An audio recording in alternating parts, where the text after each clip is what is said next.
Dice Primera de Corintios capítulo 10 del 1 al 4 lo siguiente: porque no quiero, hermanos, que ignoréis que nuestros padres todos estuvieron bajo la nube y todos pasaron el mar, y todos en Moisés fueron bautizados en la nube y en el mar, y todos comieron el mismo alimento espiritual, y todos bebieron la misma bebida espiritual, porque bebían de la roca espiritual que los seguía, y la roca era Cristo.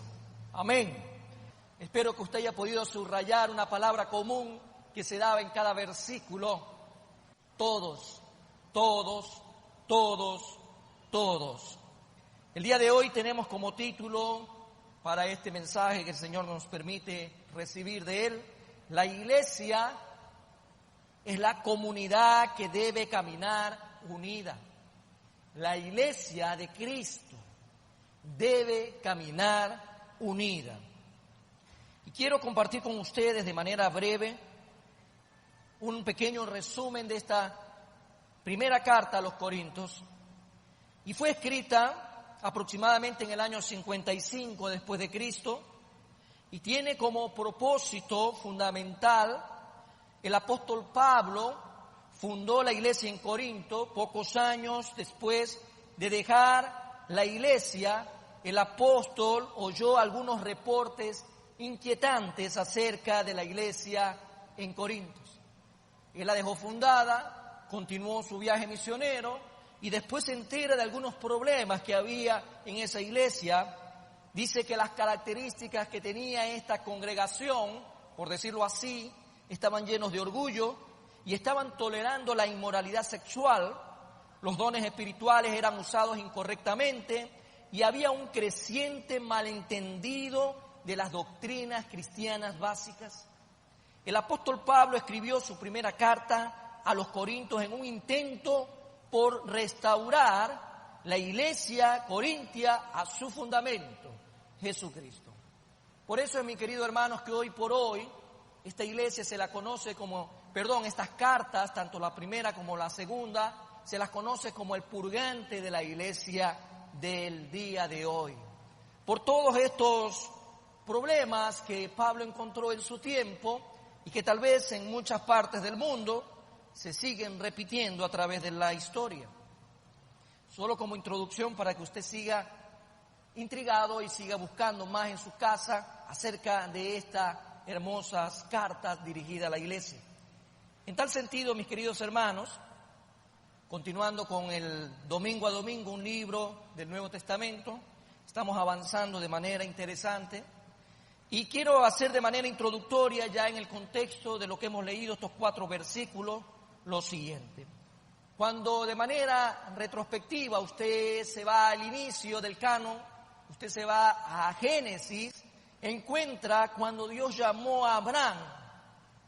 Cuando Dios llama a Abraham, marca algo nuevo en el plan de salvación. Recuerde que el plan de salvación comienza en el capítulo 3 de Génesis. Ahí empieza ya todo lo que se tenía que dar a conocer como los evangelios en el Nuevo Testamento. Pero hasta ese momento, ¿qué había ocurrido?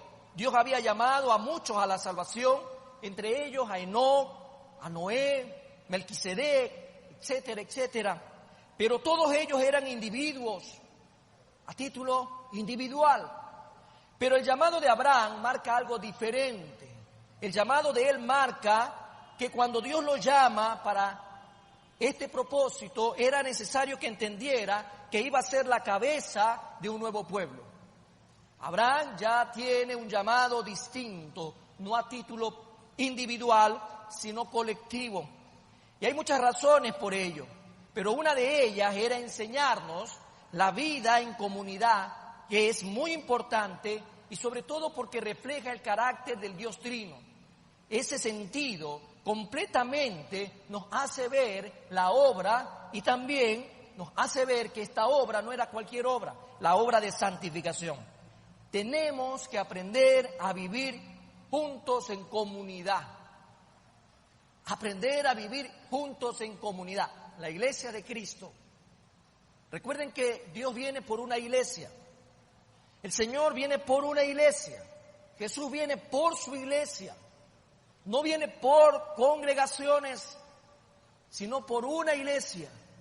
Y esa iglesia recoge a todos aquellos en el mundo entero que tienen a Cristo Jesús como su Señor y Redentor, Salvador personal. No hay salvación fuera de Cristo.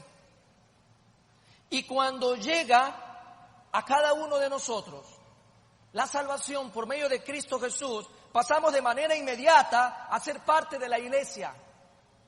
Si nosotros nos ponemos ya en el tiempo actual, no en el tiempo de Abraham, cuando llegamos a este punto en la historia de la humanidad, cuando tú recibes a Cristo Jesús, tú pasas a ser parte inmediata de la iglesia, de su novia por la cual Él viene pronto. Y nadie, absolutamente nadie, que esté fuera de la iglesia de Cristo se puede salvar.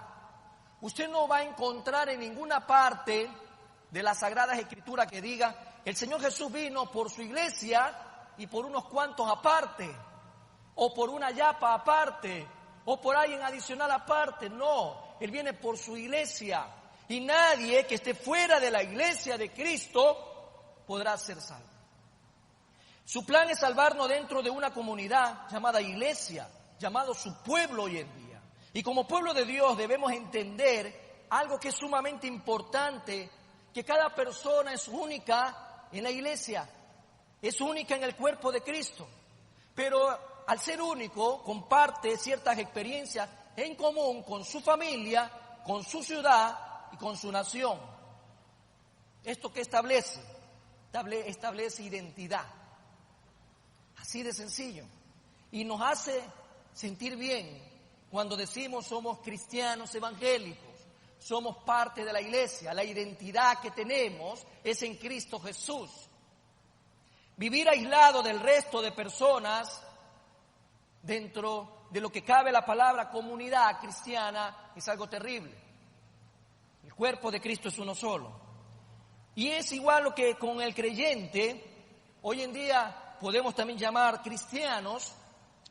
Cada hijo de Dios es único, pero comparte ciertas experiencias en común en una congregación como esta, replicada por miles de congregaciones en el mundo entero que son parte del cuerpo de Cristo. Esto establece identidad, hermanos. La identidad de ser parte de la iglesia de Cristo.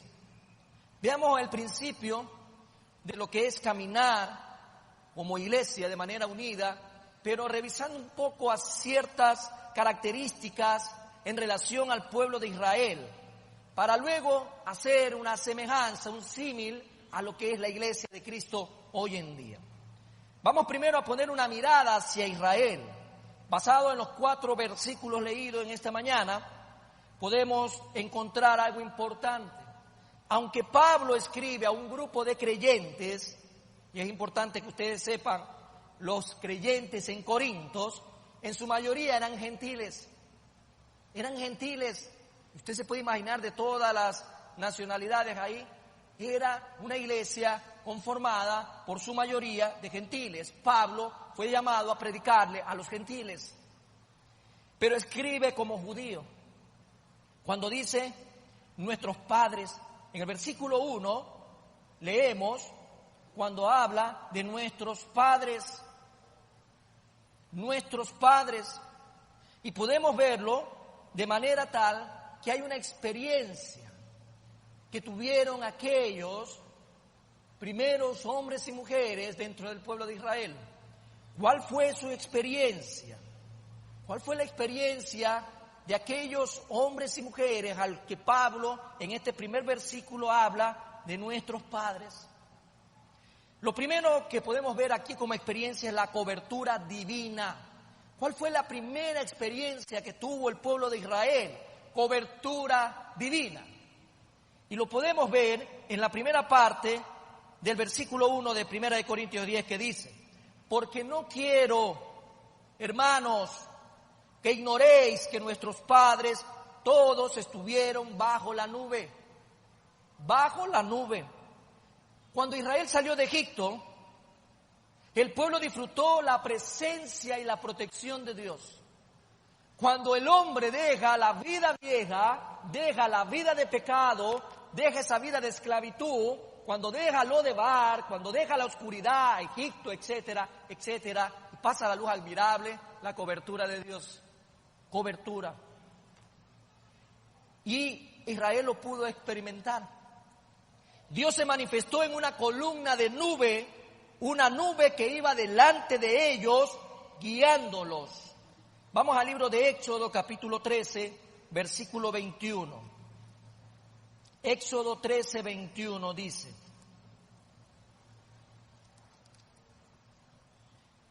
y Jehová iba delante de ellos de día en una columna de nube para guiarlos por el camino, y de noche en una columna de fuego para alumbrarles, a fin de que anduviesen de día y de noche. La primera experiencia que tuvieron era la cobertura divina.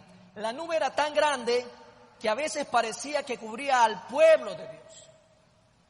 Cubría a todo el pueblo de Dios, a todo ese campamento que había salido.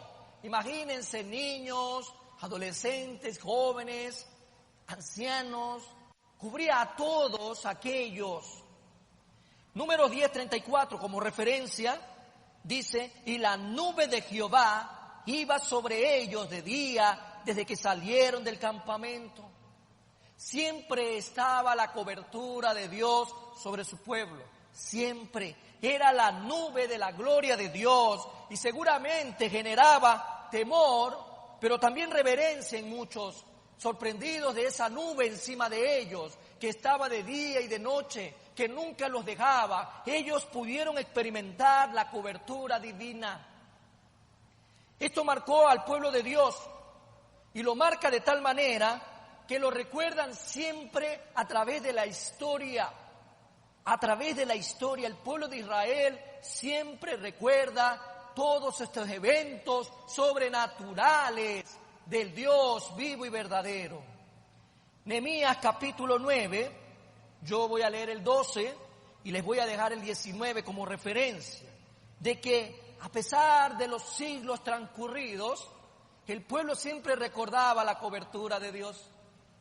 Y dice, versículo 12 de Nehemías 9, con columna de nube los guiaste de día y con columna de fuego de noche para alumbrarles el camino por donde debían de ir. Siempre recordando eso, siempre. Versículo 19 dice, tú con todo, por tus muchas misericordias, no los abandonaste en el desierto. La columna de nube no se apartó de ellos de día para guiarlos por el camino, ni de noche la columna de fuego para alumbrarles el camino por el cual debían de ir. La historia estaba ahí. Siempre el pueblo recordaba una y otra vez. Y el Salmo 78:14 dice el salmista, les guió de día con nube y toda la noche con resplandor de fuego. Pablo estaba haciendo remember. No podemos olvidar la experiencia de nuestros padres. Había una cobertura divina. Pero esa no fue la única experiencia. También hubo una otra experiencia. Hubo un paso sobrenatural. Imagínense, un paso sobrenatural. Dice el versículo 1 de Primera de Corintios, regresamos a la lectura central, y todos pasaron el mar. ¡Wow!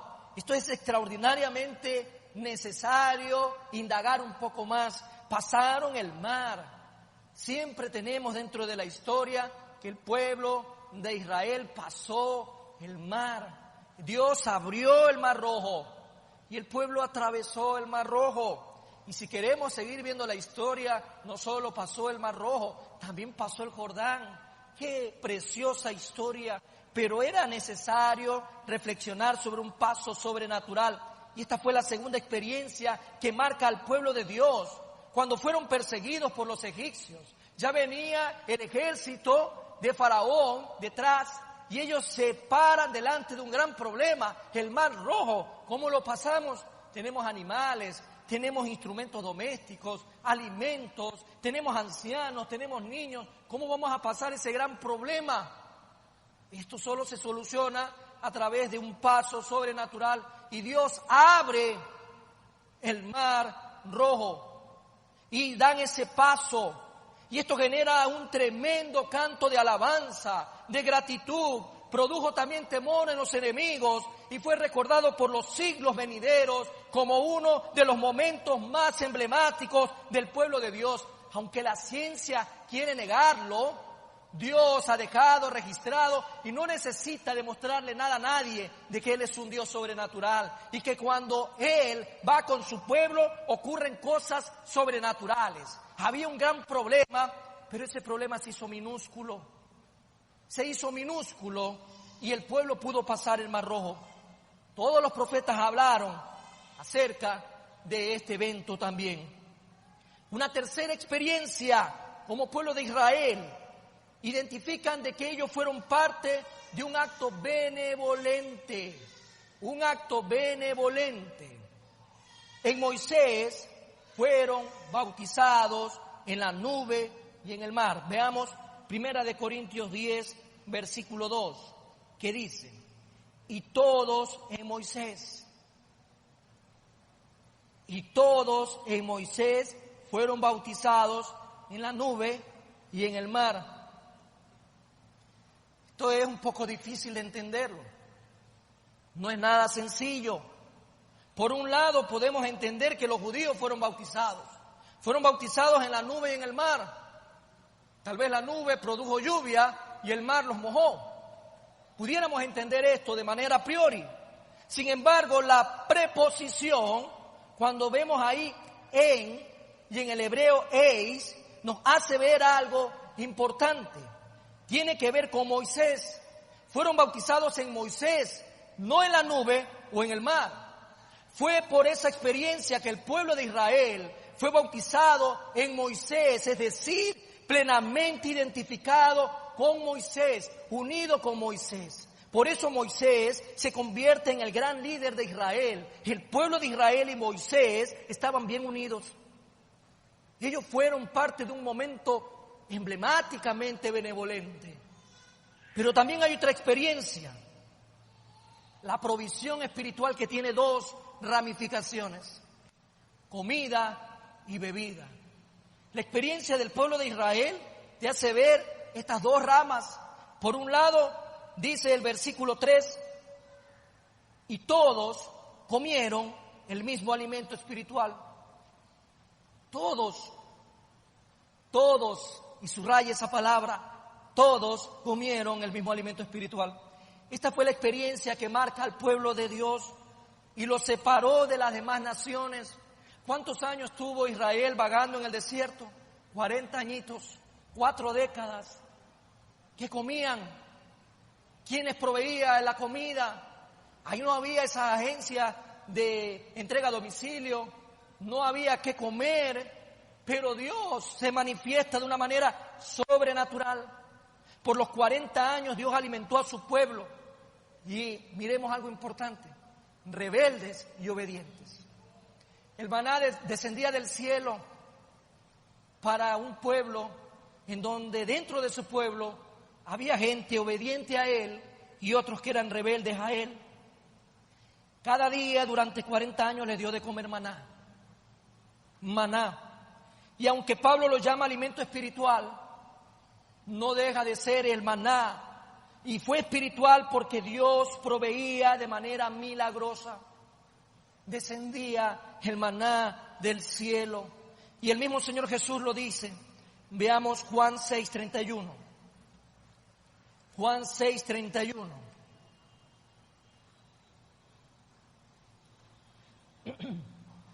Dice el Señor: nuestros padres comieron el maná en el desierto. El Señor Jesús hace ver esta misma expresión que dijo el apóstol Pablo: nuestros padres comieron el maná en el desierto, como está escrito, pan del cielo les dio a comer, porque también simboliza a Cristo, quien desciende de lo alto. Dice Juan 6:33, porque el pan de Dios es aquel que descendió del cielo y da vida al mundo. Vemos entonces una provisión maravillosa que se da como experiencia espiritual del alimento. Pero no solo fue el alimento, Israel también experimentó la bebida espiritual. Dice 1 Corintios 10:4, nuevamente en la lectura dice, y todos, otra vez, y todos bebieron la misma bebida espiritual. Todos bebieron. Y dice más adelante, porque bebían de la roca espiritual que los seguía, y la roca era Cristo. Cuando se acabó el agua, ellos clamaron a Dios. Dios los probó un día, y en el Éxodo 17 hace ver de que llega a un lugar donde no había agua. Llega a un lugar y no hay agua. No había agua para ellos, pero Dios se manifiesta a través de hacer proveer de manera sobrenatural, espiritualmente hablando, la bebida para ellos. Dice el versículo 6 de Éxodo 17.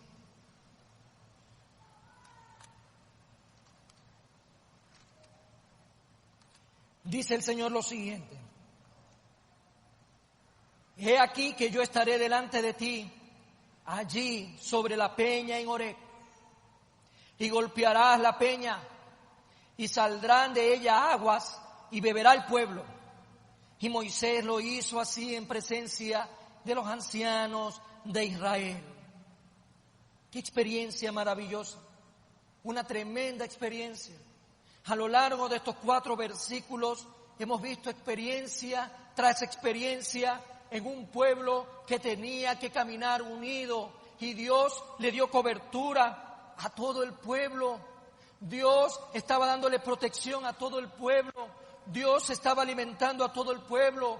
Dios protegía a todo el pueblo. Dios estaba bautizando a todo el pueblo. Dios estaba con ellos en todo tiempo. Y estas experiencias se establecen para identidad de los judíos. Los judíos tienen claramente identificado todas y cada una de estas experiencias. Sirven para unirlos como pueblo. Como pueblo, se sintieron una nación. Donde quiera que usted encuentre un judío, se sienten como una nación. La pregunta que nos lleva a hacer esta reflexión en esta primera mirada hacia Israel es la siguiente: ¿qué de los creyentes o cristianos hoy en día? ¿Qué del pueblo de Dios hoy en día a través de la iglesia? O pudiéramos preguntarnos si hoy tú te sientes unido, te sientes como parte de un pueblo, te sientes como parte de una familia. ¿Qué experiencias hay en tu vida que dan identidad a esa comunidad llamada iglesia? ¿Qué experiencia hay en tu vida que te permite caminar unido como iglesia?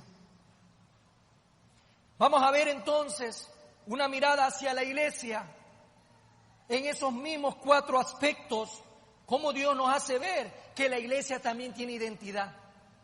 La iglesia también tiene identidad, pero solo aquellos que se identifican como la iglesia de Cristo pueden sentir la unidad.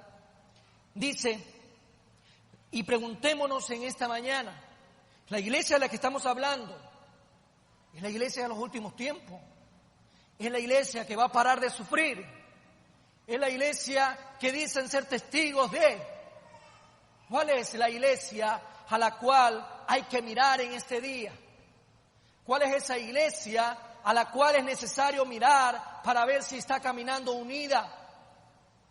La iglesia que tenemos que mirar es aquella que fue comprada por el Rey de Reyes y Señor de Señores a un precio muy alto.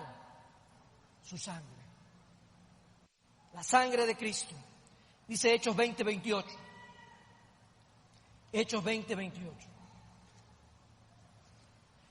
Por tanto, mirad por vosotros y por todo el rebaño en que el Espíritu Santo os ha puesto por obispos para apacentar la iglesia del Señor. Subraya esa parte, la iglesia del Señor, la cual Él ganó por su propia sangre. Él la ganó por su propia sangre. La iglesia por la cual Él viene muy pronto es aquella iglesia la cual Él compró, la cual Él ganó por su propia sangre. Todo aquel que cree en el acto benevolente en la cruz del Calvario, donde Cristo fue crucificado y recibe a Jesús como su Señor y Salvador, es parte de aquella iglesia, porque la sangre de Cristo redime de pecado. Juan dice en Juan 1:29, ese es el Cordero de Dios, el que quita el pecado del mundo. Podemos ver entonces lo primero como experiencia que la iglesia hoy en día también tiene como experiencia, y es la cobertura divina. Bueno, no nos vamos a trasladar muchos siglos atrás, en el tiempo del Éxodo, no, vamos a trasladarnos ahora a los tiempos también actuales. La cobertura divina, fuimos redimidos del pecado. Al igual que Israel fue rescatado de la esclavitud en Egipto, como creyentes en Cristo hemos sido rescatados de la esclavitud del pecado. Hemos sido redimidos. Y esa cobertura es la sangre preciosa de Jesús, la que ahora está sobre nosotros, los redimidos en Cristo Jesús. Primera de Pedro 1, 18, 20, por favor. Primera de Pedro capítulo 1. Dice el Señor en esta carta, 1, 18, 20, lo siguiente.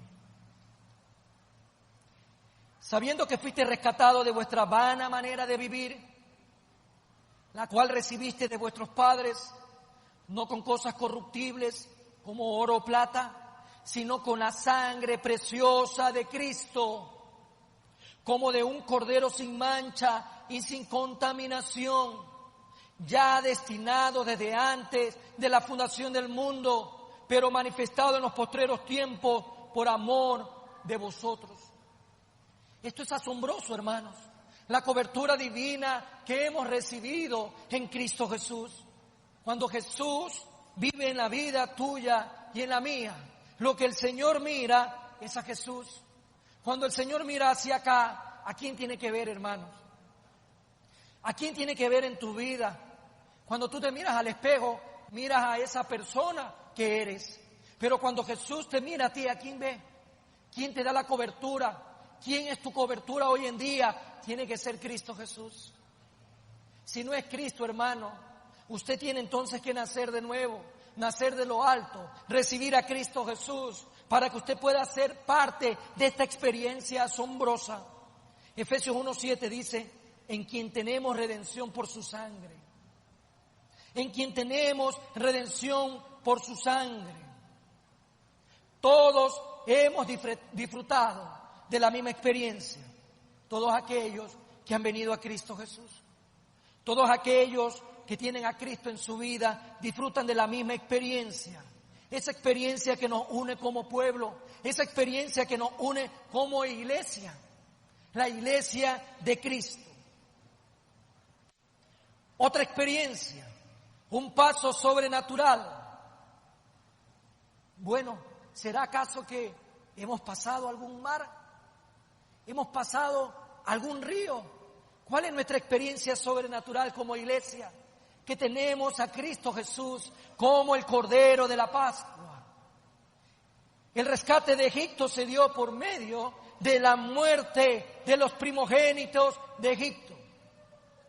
Acuérdese una de las plagas que se dio para que el pueblo sea liberado, y era la muerte de los primogénitos.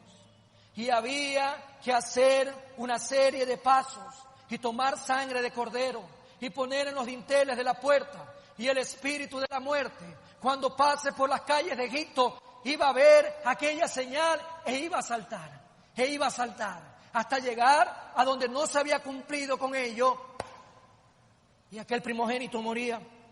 Los primogénitos judíos fueron rescatados por la muerte del Cordero de la Pascua. Éxodo 12:23. Éxodo 12 dice, porque Jehová pasará hiriendo a los egipcios, y cuando vea la sangre en el dintel y en los dos postes, pasará Jehová a aquella puerta, y no dejará entrar al heridor en vuestras casas para herir. Por eso cada año se celebra una fiesta espiritual y una cena, llamada la Pascua. Y Pablo declara que Cristo Jesús es nuestro Cordero de la Pascua. Primera de Corintios 5:7 dice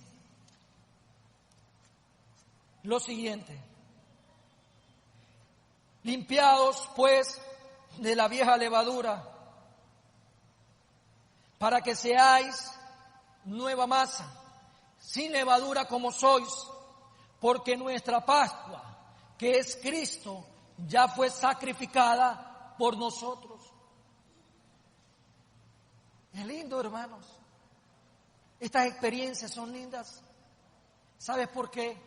Porque cuando tú te vas a Juan 3:16, coge el versículo 17, 18 y te habla ahí acerca de que ya para ti no hay condenación, ya no hay muerte. Pero si no has recibido a Jesús, ya has sido condenado. Por eso, cuando estamos en Cristo, nuestra Pascua es Él. Es el Cordero de Dios que quita el pecado del mundo. Es nuestro Cordero. Pregúntate en esta mañana, ¿Jesucristo es tu Cordero? ¿Jesucristo es tu Salvador? ¿Jesucristo es tu Redentor? ¿Jesucristo te sacó de la muerte? Tienes dos experiencias como iglesia: redimidos y rescatados. Tienes experiencias importantes, pero también hay otra experiencia. Al igual que el pueblo de Israel, la iglesia está identificada con un acto benevolente. Disfrutamos de un mismo bautismo. Hay un solo bautismo en agua. Pero, ¿qué representa ese bautismo en agua? Dos cosas importantes. Cristo nos bautiza en el Espíritu Santo. Cristo nos bautiza y dice la palabra, y es por eso lo que vamos a aclarar en esta mañana. Ser bautizado con el Espíritu Santo significa que Cristo mete al nuevo creyente en la unificación de su cuerpo y lo conecta con todos los demás que también creen en Cristo. En Moisés fue bautizado Israel.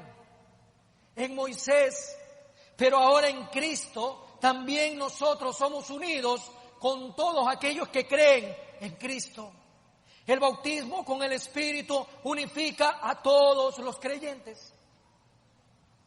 ¿Y cómo lo manifestamos? La llenura del Espíritu Santo tiene que dar evidencia, frutos dignos de arrepentimiento. Ahora en tu vida el fruto ya no es de la carne, tiene que ser del Espíritu. Amor, gozo, paz. Y usted comienza a ver evidencia. El amor por el prójimo, el amor por la iglesia, el amor por el pueblo de Dios. Pero también hay algo importante: el Espíritu Santo nos bautiza en Cristo. Dice el apóstol Pablo en 1 de Corintios 12, versículo 13, lo siguiente: porque por un solo Espíritu fuimos todos bautizados en un cuerpo, sean judíos o griegos, sean esclavos o libres, y a todos se nos dio a beber de un mismo Espíritu. Qué experiencia que tenemos. Lo que Moisés era para los judíos, Cristo es para el creyente. Israel y Moisés eran unidos. La iglesia y Cristo tienen que ser unidos, porque Él es la cabeza de la iglesia. Él es nuestro gran líder. Jesús es tu líder. ¿Tú tienes puestos los ojos en Jesús? ¿Tú tienes puesto la mirada en las cosas de arriba? ¿Tú tienes puesta la mirada porque Él te guía? ¿Tú amas a Cristo?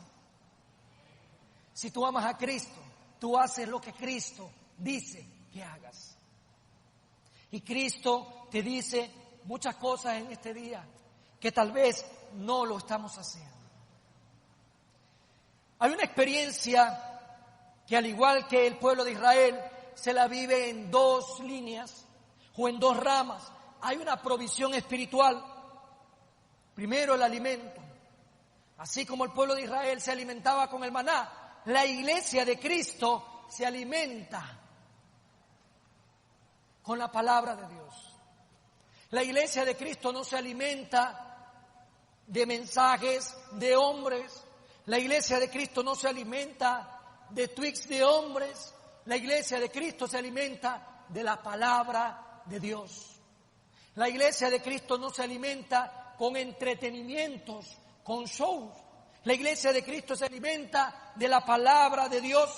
Y al igual que Él proveyó maná para Israel, Dios provee pan espiritual para el creyente. Nos alimentamos de la palabra de Dios. Juan 6:51, hermano. Si usted llega a un lugar, sea en cualquier parte del mundo, donde no hay palabra, donde no se lo alimenta espiritualmente, usted tiene que salir corriendo de ahí. ¿Y sabe por qué? Porque usted va a ser un desnutrido espiritual. Si la palabra de Dios no lo alimenta, ¿de qué se está alimentando? Juan 6:51 dice: yo soy el pan vivo que descendió del cielo. Si alguno comiere de este pan, vivirá para siempre. Y el pan que yo daré es mi carne, la cual yo daré por la vida del mundo.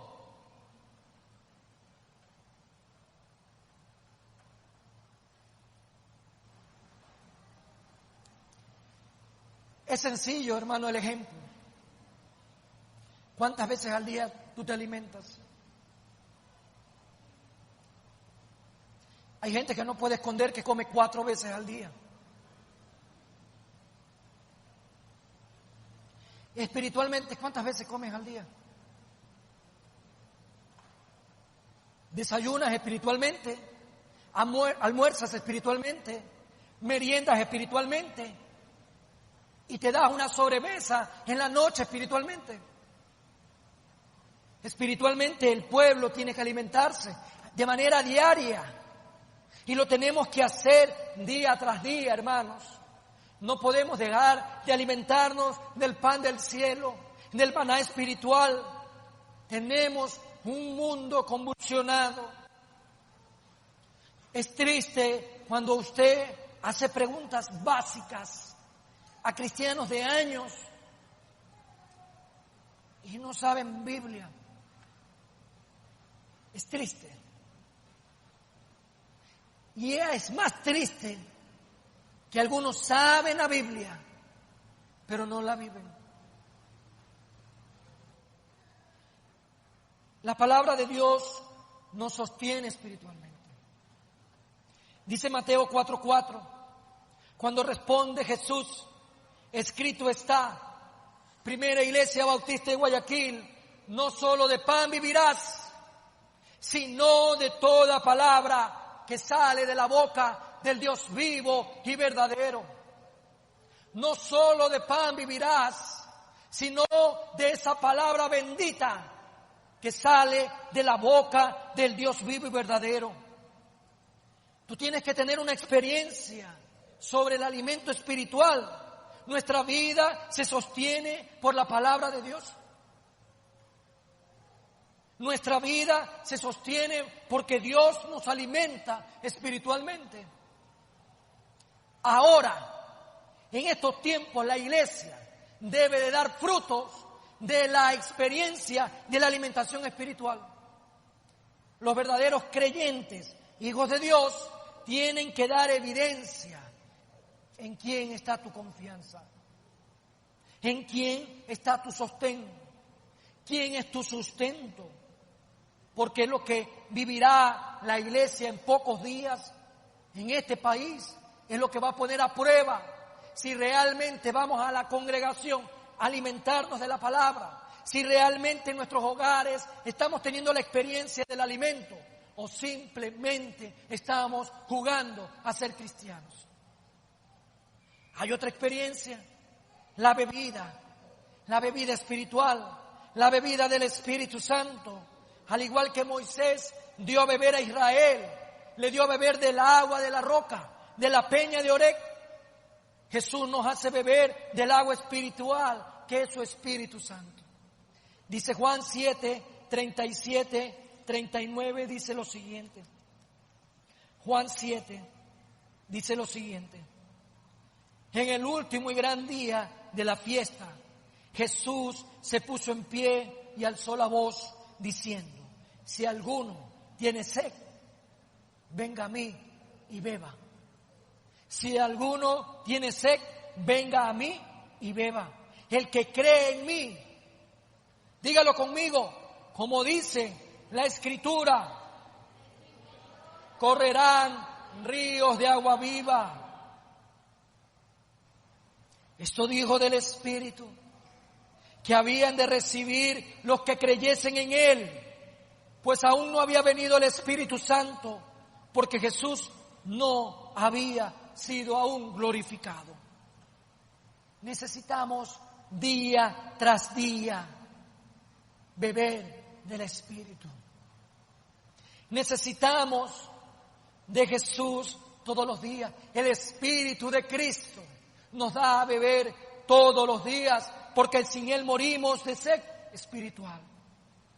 Por eso dice el Señor: bienaventurado el hambriento, bienaventurado el sediento, porque ellos serán saciados. Estas experiencias, mi querido hermano, nos ayudan a vivir en unidad. Estas experiencias le dan identidad a tu vida. Estas experiencias, al igual que a Israel, le dan identidad a tu vida como iglesia. Nos sentimos parte de un solo cuerpo. Si no hay amén es porque no te sientes parte de un cuerpo. Porque el amén es así sea. ¿Verdad, verdad? ¿Te sientes parte de un solo cuerpo? No tengas vergüenza. Si no te sientes, dilo: no me siento parte de un cuerpo, porque no has nacido de nuevo. No importa si tienes como miembro 20 años aquí. Si no tienes a Cristo en tu vida, lo único que espera es condenación eterna. Nos sentimos parte de un solo cuerpo. Estamos caminando juntos hacia la patria celestial. Si no es así, hermanos, yo quiero en esta mañana orar por ti. Si la iglesia no está unida y no camina unida, a veces creemos que la iglesia son partes que caminan dispersas. Cada quien quiere hacer lo que quiera, cada quien quiere caminar por donde quiera, y eso no es posible. Vamos a leer Efesios 4, 1, 6. Efesios 4, del 1 al 6. Dice el Señor: yo, pues, preso en el Señor, os ruego que andéis. Dice el Señor: yo, pues, preso en el Señor, os ruego que andéis como es digno de la vocación con que fuisteis llamados, con toda humildad y mansedumbre, soportándoos con paciencia los unos a los otros, en amor, solícitos en guardar la unidad del Espíritu en el vínculo de la paz. Un cuerpo y un espíritu, como fuisteis también llamados en una misma esperanza de vuestra vocación. Un Señor, una fe, un bautismo, un Dios y un Padre de todos, el cual es sobre todos y por todos y en todos. ¿Entendemos esto? ¿Entendemos qué quiere decir esto a la iglesia? ¿Entendemos las cosas de parte de Dios para la iglesia? ¿Las entendemos de esta manera o estamos queriendo vivir aisladamente? Si queremos vivir aisladamente, es peligroso, porque no hemos entendido que Dios viene por su iglesia.